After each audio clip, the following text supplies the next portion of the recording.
right, here we go. This is a revenue roadmap where we talk about sales and marketing for local entrepreneurs. I'm Anthony Karls, president of Rocket Clicks. Today I'm with Mr. Tyler Dolph again, our CEO, head of Hi, sales. everyone.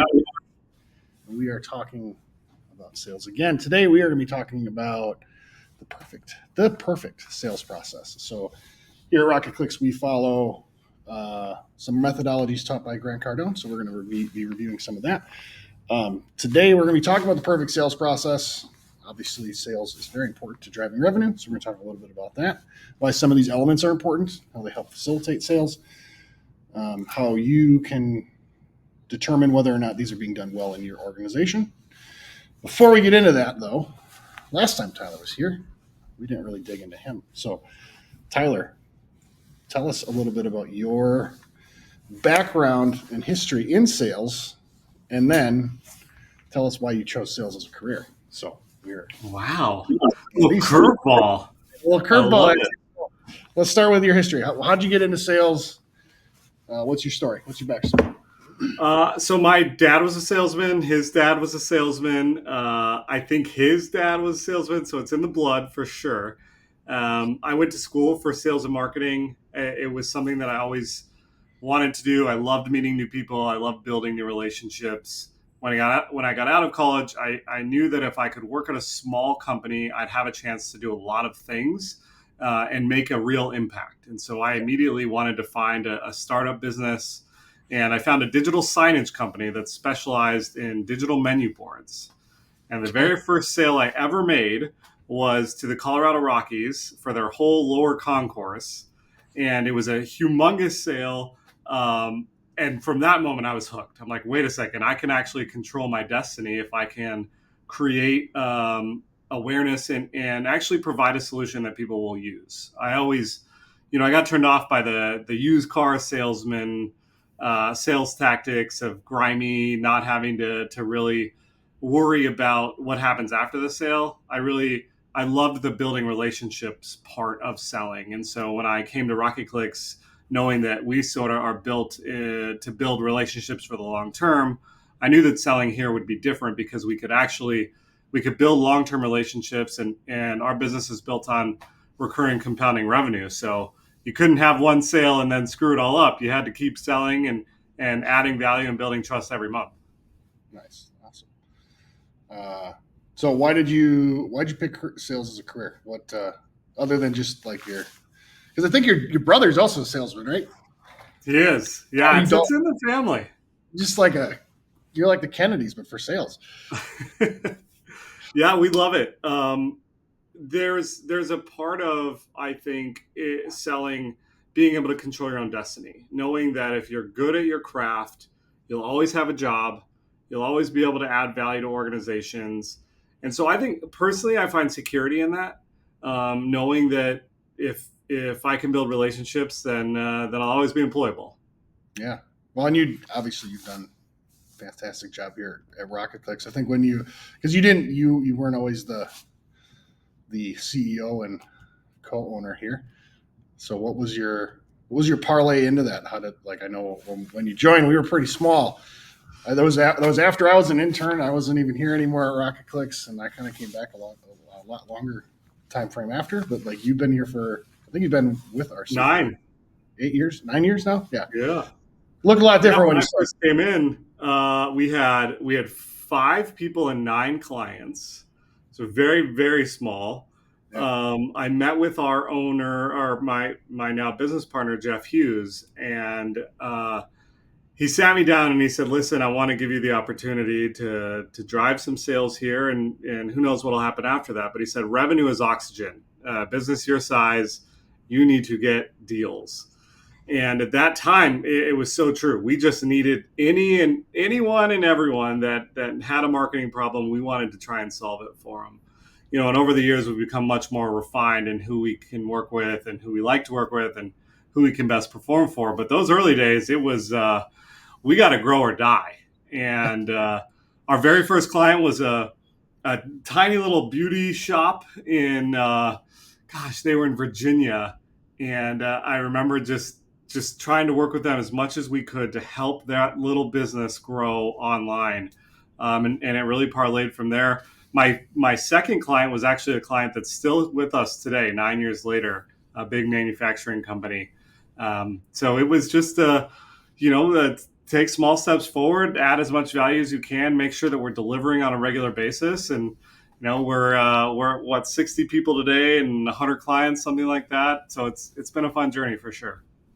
It's awesome. All right, let's dig into this. So today we're talking about the perfect sales process. Like I said before, so we've been part of the Cardone community for about 2 years now. I've learned a lot from them. We've implemented a bunch of stuff that they're doing, so they're a great resource too. So check them out. But one of the things they talk about is they're really good at sales. They're really good at teaching sales. They're really good at breaking it down and making it simple. So we're going to be talking about something they call the perfect sales process. So I'm going to pull a screenshot up here just so we can peek at that. So there we go. All right, so we're going to talk through this a little bit. So Tyler, walk us through this. There are obviously several steps here. So what is in the greeting? What does this mean? I think what's great about this process is, if you're a founder-led sales organization like we are right now, a lot of this lives in my head, and I think it probably lives in your head too as a business owner. The beauty of documenting a sales process and having a sales process is that your business needs to be able to survive without you. So this is what we use. This is how we're building out our sales team here at Rocket Clicks. And yeah, I mean, it all starts with a greeting, right? And for us, we want our greeting to be short and sweet. Let's make a connection. Let's make sure that we both are identifying why we're here, and then let's get into the fact finding mode. Yeah. So fact finding is the big one we're going to kind of lean into a little bit today. So what are we trying to find in this fact finding? Yeah, Cardone, he calls this the dominant buying motive, and this is really it's the who and what, right? Or the what and how. Like, why are we here? What are you looking for, actually? Because people will come to us and say, well, I'm just looking for a new marketing partner. But that's not the actual why. The actual why is I have a board meeting coming up and I don't trust the information that I have internally. And I don't want to look bad in front of the board because I need to keep my job. Right. Yeah. So really being able to dive in and find some of that is really important. Yeah, let's continue digging into the DBM, or dominant buying motive. So we talked about that a little bit. So if we dig into that, the dominant buying motive, like, it's not even about the board. So like, what are the layers underneath that? Because when we work through this training, it's really about how do we get to that like why point where we're really understanding like why you're actually here. So talk a little bit about that. Yeah, if you take that process a step further, right? I made the example about the board. Well, in reality, he doesn't want to look bad to the board because he needs to keep his job, because he needs to put food on his table for his family, because that's what his dad did for him, right? So there's like all these different layers as to why someone is making the decisions they're making and trying to move their business forward or trying to move their career forward. And if you could really identify that dominant buying motive, selling to them is very easy, right? Because then you can create a narrative around the solution that you're providing and connecting those dots.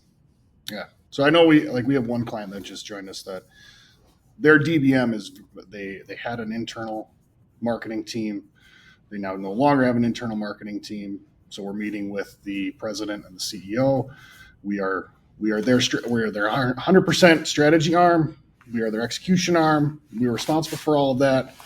When we meet with them, they are not interested at all about platform metrics. What they want to know is am I still secure? Is what we built still working? Is it secure? Because we want to make sure what we have is still working.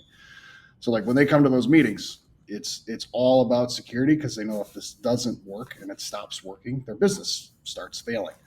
So it's all about security for those two gentlemen.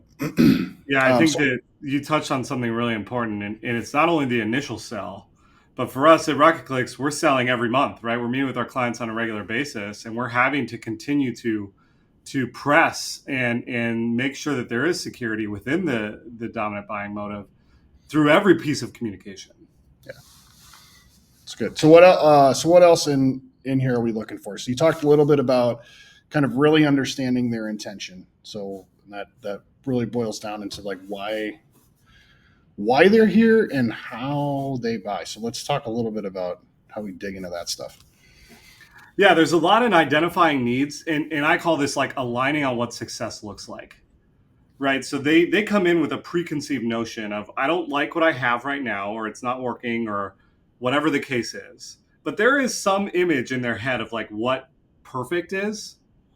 And if we can draw that out, if we can force them to communicate what success actually looks like, not only for the partnership, but for their business, for their metrics, all of that information is so crucial to building a lasting relationship that actually benefits both parties. I think sometimes in why we spend so much time in the fact find is that if we believe something different than what the client actually believes is success, then we're going to go into the relationship and actually like stumble because we're going to say, but wait, don't you care about XYZ? And they're like, no, what? No, I care about ABC.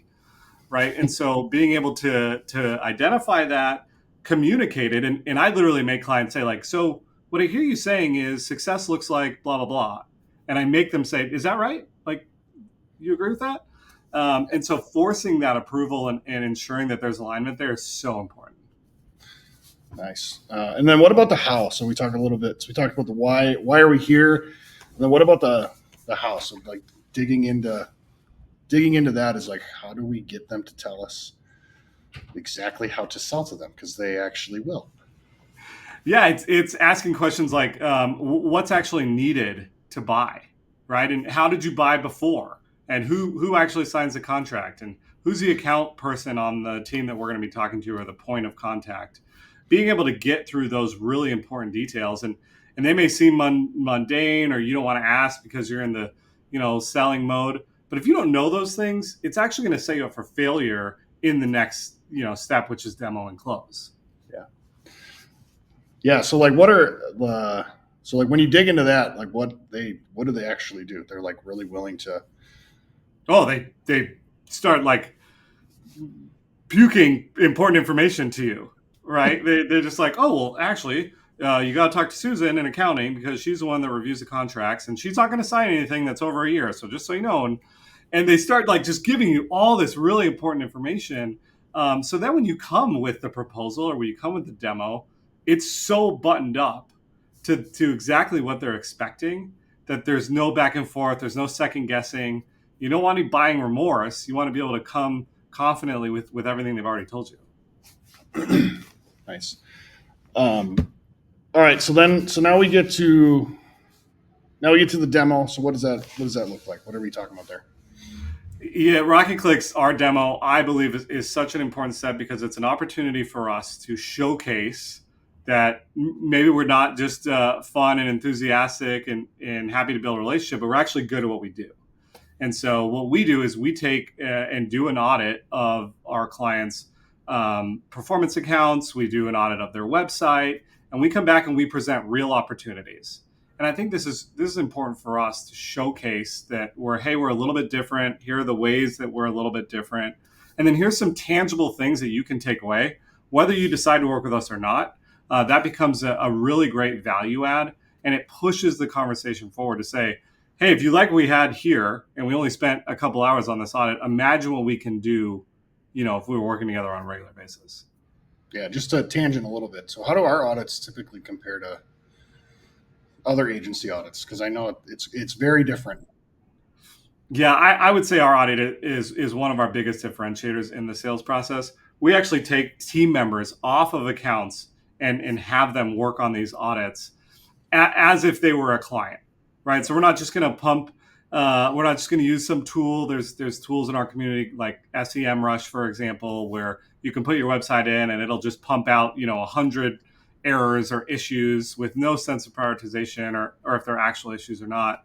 I think we take a way more in-depth, proactive approach to say this actually matters for these reasons, and by fixing it, you're going to see tangible results where we can all win together. Yeah, it's awesome. So I know one of the things that Grant talks about in this process, Grant Cardone, is in the demo. and before the close, you're setting yourself up to really understand their objections. And one of the things that's most fascinating to me, going through this sales training process, is a concept called RDR, or reactionary defense response, and how every single person in the world does this in almost every scenario. So if you walk into Best Buy and you see the security guard greeter there, he's going to ask you, "What do you need help today?" And everybody says, No, "No, no, I'm thank you. just looking." And it's usually a really bad question. So one of the ways he talks about doing that differently is, instead of asking that poor question, is asking a question about what information can I get for you today? And Grant usually uses that in the greeting, but it's to get around that reactionary defense response that sometimes shows up there, sometimes shows up in here in the demo. And like, we're really trying to look for the objections so we can do a better close. So can you talk a little bit about having the client tell us their actual objections, and like digging into that and why we don't avoid it? Yeah, I mean, I think that comes back to like asking real questions. It comes back to truly identifying needs, and like the real needs and the real why behind the reason someone's talking to you, and not being afraid of asking those difficult questions. I think sometimes, especially early on in the introductory phases of new relationships, you want to tiptoe a little bit. You want to get them saying yes, or not, have them leave. But in reality, if they're not going to work with you, they're not going to work with you. So you might as well be as transparent and direct on the front end to build that credibility and know that like you're not afraid to ask the hard questions. In our business, it's all about making recommendations and leading our clients from a digital strategy. So Yeah. we work really hard on setting that tone early, and making sure that we can identify those needs and ask the tough questions so that we can get real answers. Yeah, I know one of the tough questions. And I was with you yesterday when you kind of did this. You said it your own way, but you basically asked him, how can you validate spending this kind of money with us? And like, it's actually a really good question because it gets them to sell themselves again. So it's interesting when you actually lean in and ask difficult questions, because it basically sets you up to be successful. And the client will tell you straight up, right? And we say it all the time, listen, we're going to be more expensive than who you're currently using. Help us understand how you're going to justify that. Yeah. Right. And then they may say, well, actually, I'm in charge of the budget and that's no big deal. Or, well, I got to talk to owner Bob, and Bob's really concerned about this month's, P&L. So we're going to have to really make sure that we put together a plan that incentivizes performance, or whatever it is. Right. Again, he's going to tell you exactly how to sell him and what he's looking for, so that when you go into that proposal and close process, again, you're that much more prepared and you're giving them what they expect. Yeah. So why, from your perspective, is this like way more ethical? And when you said you weren't really interested in like the used car salesman type sales, and like, why does this feel better to you as someone that does this? For me, I know, because I don't do the work here at Rocket Clicks, right? We have an incredible team of experts that live in the work, and they work with our clients on a daily basis. For me, it's like I don't want our team members to be upset that I brought them a bad deal. I don't want them to feel like I just sold a crap deal and now they have to deal with it. We want our team members to stay with us just as long as we want our clients to. In order to do that, we got to give them great deals and great clients. And I need to be able to deliver them a bunch of information about this client so that they can be successful. And so I think just not being able to go through a process like this and get the information you need, you're actually setting your team up for failure, which to me feels worse. I'd rather get a no and protect the team than give it to them and have them get fired.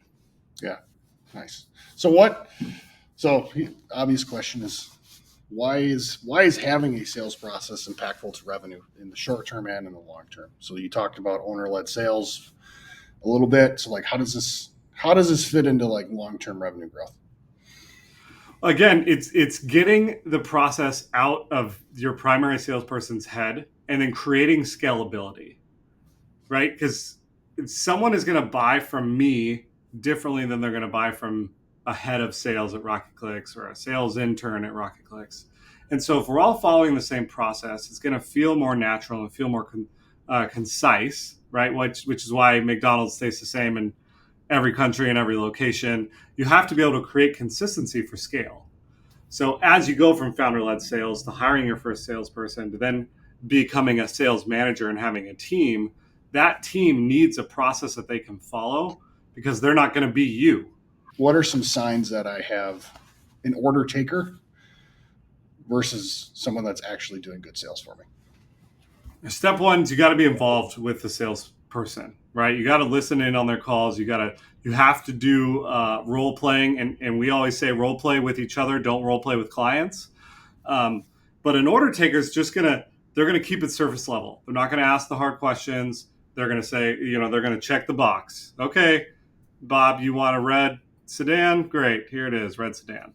A real salesperson is going to dig into the why, right? They're gonna find out the real reason that they showed up at your shop today or they're on the call with you today, and they're going to be able to make sure that they're prescribing a solution that's going to fit their needs, not that's just going to check a box. Awesome. So, anything else for our audience on thinking about sales process? I mean, I think the summation of what we talked about today was not being afraid to dig into the details, not being afraid to make real recommendations and have a transparent relationship in this initial sales process. Because if you're like us and you're in long-term sales, it's not just a single transaction. You need to build rapport over time. And that should start from the very first conversation you have with the prospect all the way through to them as a customer for years. That's awesome. Well, Tyler, thanks for being here. Thanks for talking through this with us. Look forward to talking to you again. Absolutely. Thanks for having me.